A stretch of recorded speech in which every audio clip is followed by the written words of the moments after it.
Hello everybody, my name is Tobisatsu, and today we'll be going over the TV shows and movies I watched in the month of April. Let's fastball some shows I've discussed prior, just to make it easier for now. I'll go into these more once I finish the shows. The Studio. Thus far, the show continues to impress. One of my favorite details as I watch more of the series is just how integral the music is to the overall production. The fact it's constantly there and plays to the events of what's occurring really adds some oomph to the stories. Hopefully it keeps up. Severance has also been fun to continue with. At this point, I still have a few episodes until I wrap up the season, but it's been a really engrossing watch. The characters and story get better and better each episode, and a lot of that comes down to the cast performances and just the look of the show. This is some good stuff here. Common side effects. I could absolutely gush about this show. And I will. I remember seeing the initial preview back when they began hyping up the show, and man was I hooked on the premise and overall vibe. This is a show that goes in juggling a lot, not just in characters, but plot threads and themes.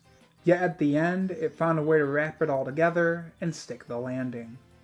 Marshall has to be one of my favorite characters to come out of any media in recent history, finding the perfect balance of assertive and smart character writing while being cautious and timid. Francis makes for a good secondary lead, painting the story from a separate viewpoint, and all around, the cast and characters here are just incredible. With this, the animation is gorgeous, with some truly incredible moments mixed into the episodes, both beautiful and horrific. The fact the animation looks this good on a show that is completely new is a testament to the team behind this. The soundtrack also has some bangers mixed in. Whoever was in charge of it nailed it. Overall, I was just so happy this show came out the way it did. And the fact we got an adult animated show that had some comedy, but focused mainly on plot and drama, and made it work, is enough to have me recommend this show. I might come back to this show and make a deeper video, but for now, please watch it. Season 2 can't come soon enough. On to movies. A Minecraft movie, more like a miserable experience, am I right? Right? Yeah. Much like many of you, I enjoy Minecraft. I don't play it all the time, but it's something easy to pick up and lose yourself in. I genuinely had no hope going into this movie. Until a few weeks ago, when I found out Jared Hess had directed the film, the man behind the holy grail of comedies, Napoleon Dynamite. Now going into the film with the biggest hit of copium ever, I have to say I left absolutely floored. This isn't a film that's so bad it's good.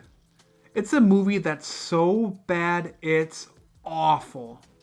The film follows Steve, who is essentially the king of the overworld, helping a bunch of nobodies get back to Earth after they're transported there. That's it for the story. And if you're expecting anything in terms of character, well then you'll want to take your ball and head home. The characters are so minimal I don't feel a need to dig into them. Because you really can't. Jack Black is so overly extravagant that it completely ruined my enjoyment of many scenes. He felt like he was in a completely separate movie from everyone else. Jason Momoa was one of the only things here I somewhat enjoyed. And even then, at times, I just couldn't get into it. The CGI was fine, comedy was sadly really lacking, but the biggest kick in the balls was seeing Jared's style come through and how everything was shot, and just the general vibe of the film. It made watching it that much worse. There was genuine potential here. Just horrible. And before we move on, I want to address something. It's a kids movie, and video game films are usually bad, are absolutely horrid excuses on behalf of this film.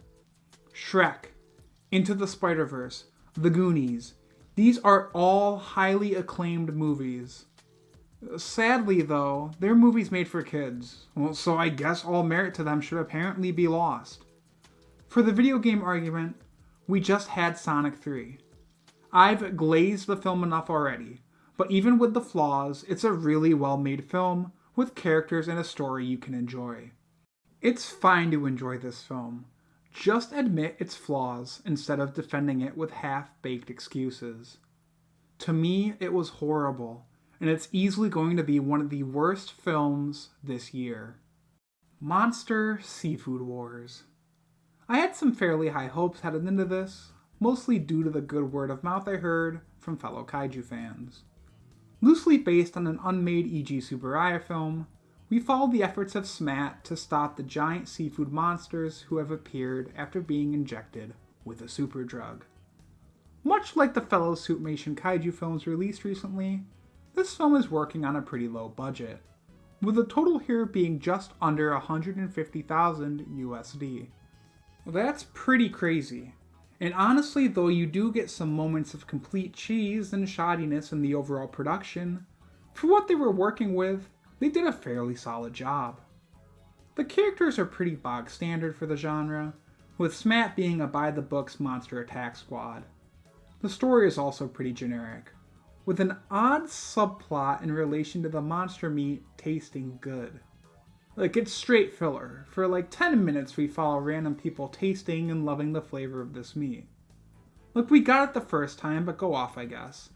Where the movie somewhat shines is the kaiju scenes. The suits actually look pretty sick, and considering the budget, it's quite impressive. Jumbo Cook being a sick idea, and a really neat way to incorporate a beloved landmark into your movie.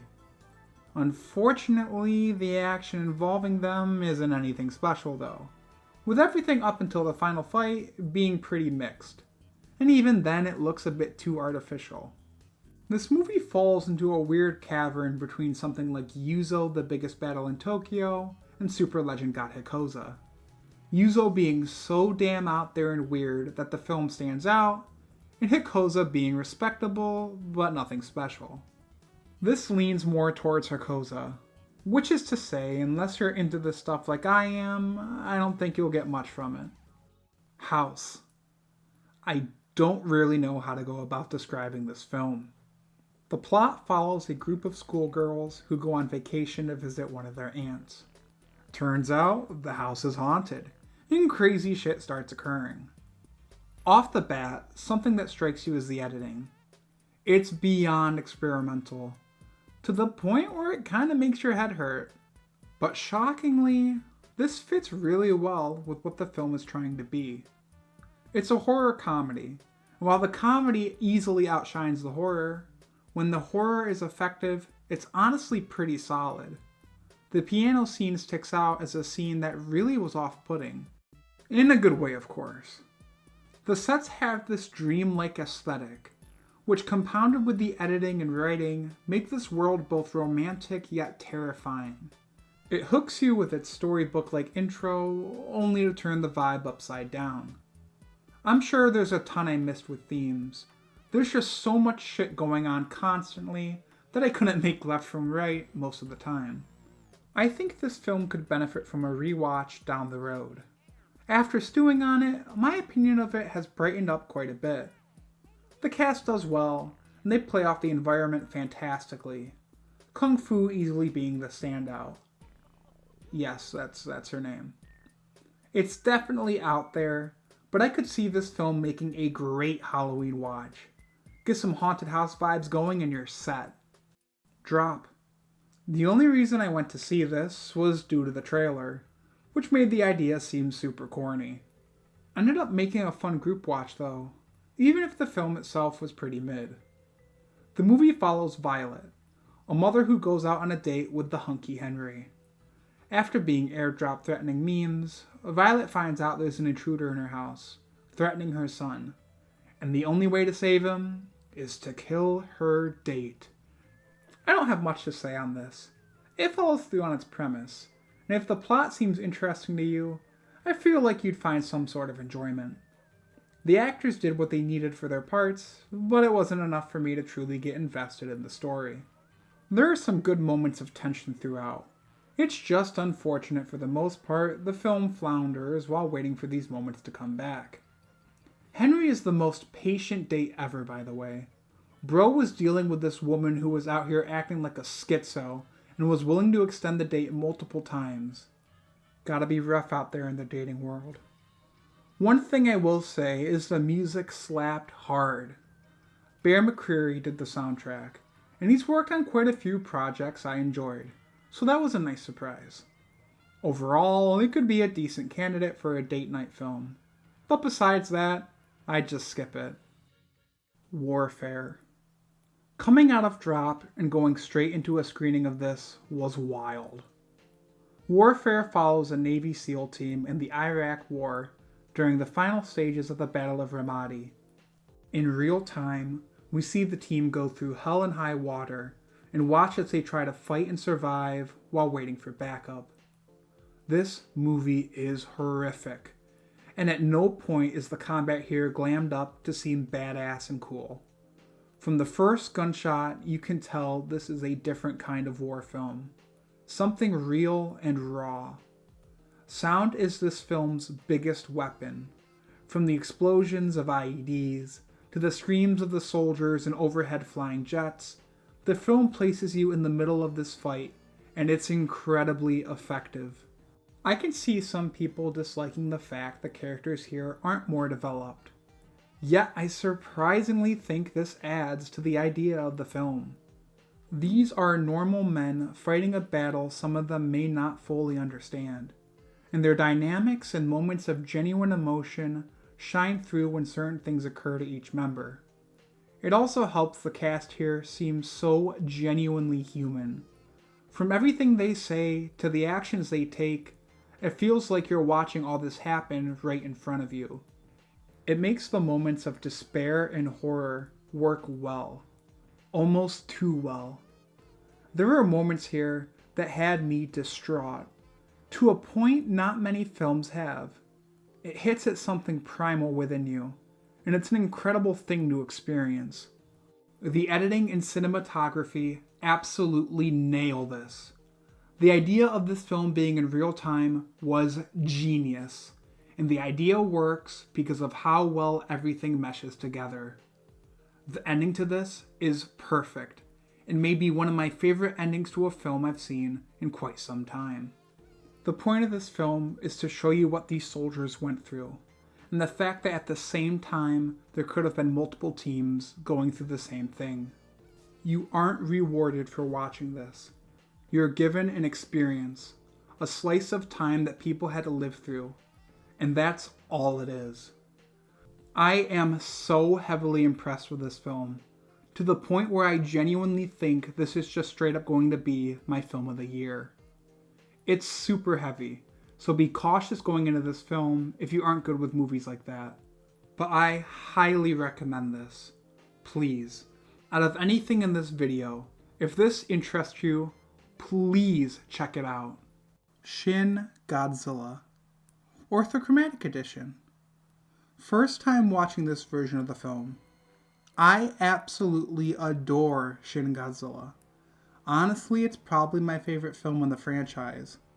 Hideaki Anno and Shinji Higuchi do a fantastic job bringing a new yet familiar experience to the franchise. Frantic editing and the constant follies of the government as Godzilla does his thing make for a very enjoyable watch.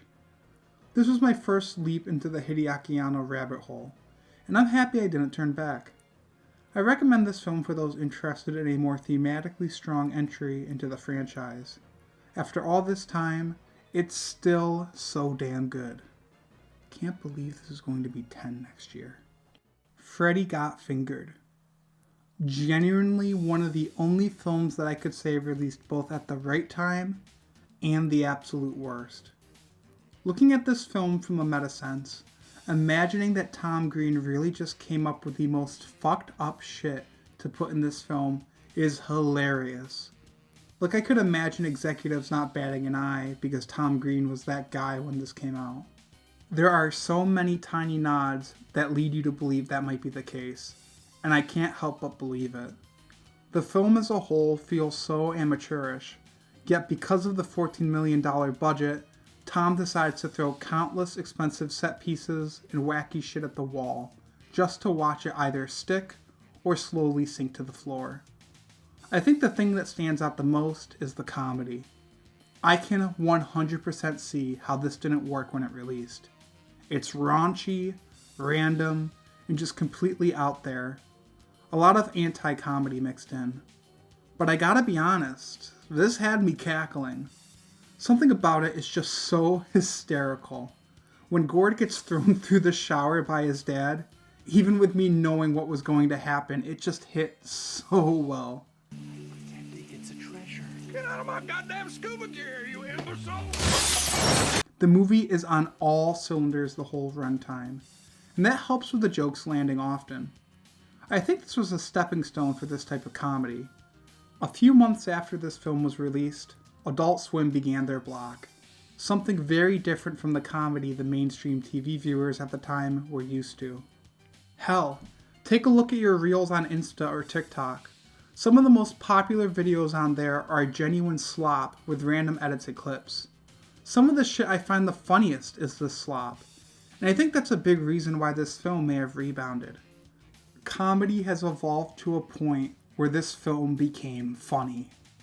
This film may work for this generation, but who knows, maybe the next generation will go back to despising this film like the original audience. I think the most valuable thing I took from watching this film is the fact for a film that has so little substance, I feel like I have quite a bit to say. And the best part? The film could have just been horribly made, and Tom Green was actually trying his best, and it just wasn't good enough.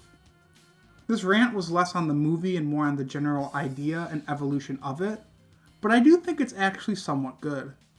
Don't go in expecting a well-made film, but for a movie that runs under an hour and 30 minutes, it's more than enough to enjoy. Sinners. 2025 keeps chugging along with the banger horror releases. I like this one quite a bit, and I really enjoyed the depiction of the vampires. The story is simple.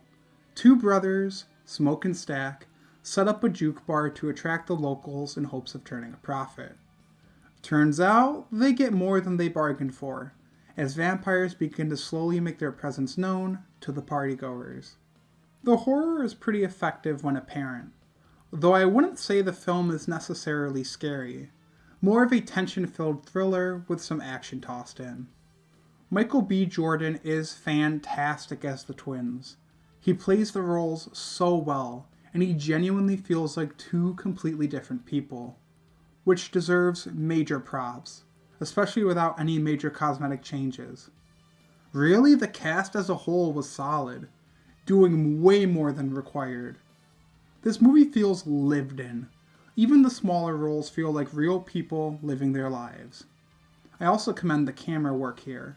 There's a lot of hypnotic sequences, and some awesome ways to portray a theme or the intentions of a character. The latter is used incredibly when it comes to the vampires and the actions they take throughout the film. The music is also solid. Seeing this in IMAX was the correct choice. You really get to lose yourself in the blues and other genres that play when the film hones in on it. Keeping it brief past that, the film is very well made, and definitely worth your time. Revenge of the Sith. Probably my hottest take, but I actually enjoy the prequels way more than the originals. Don't get me wrong, the OG trilogy are better made films, but something about the campiness of this trilogy always reels me in, especially for Episode 1 and, in this case, Episode 3. It brings me back to being a kid, seeing all the toys and advertisements for the film, and then not long after the Clone Wars TV show. I'm not gonna act like I'm a giant fan of Star Wars, but the world and some of the productions from it really hook me. Seeing this in the theaters for the first time was a treat. It let me view this movie in a light I haven't truly watched it with yet. Sincerity. The film has the stilted acting, hacky dialogue, and stunted CG that so many have commented on, but through every bit of it, there is a genuine passion for the idea of Star Wars. The action, the environments, how the politics just scream intrigue, and being surrounded by a giant crowd of genuine fans helped me appreciate this film in a new light. Sure, some of the memes got laughs and applause, but people were in this theater genuinely engrossed in the movie. A lot of people say George Lucas is Star Wars, and while I think that someone could find a way to genuinely capture the feeling Lucas put into his movies, I would be lying if I didn't say most of the charm of the prequels is due to his vision, both for the better and the worse. This film is a crowd pleaser, and it succeeds heavily. Ewan McGregor and Hayden Christensen have this really charming chemistry between them as Obi-Wan and Anakin, and it ties it all together with the Mustafar fight. I am so happy I got to give this film a rewatch, especially in theaters. Definitely need to get this on physical media soon. Welp, that wraps up the movies and TV shows I watched in April. What'd you watch? Be sure to leave a comment letting me know. If you enjoyed the video, be sure to leave a like, and if you want to see more, be sure to subscribe. Thank you all so much for watching. This has been Tobisatsu, and I hope that you have a great day.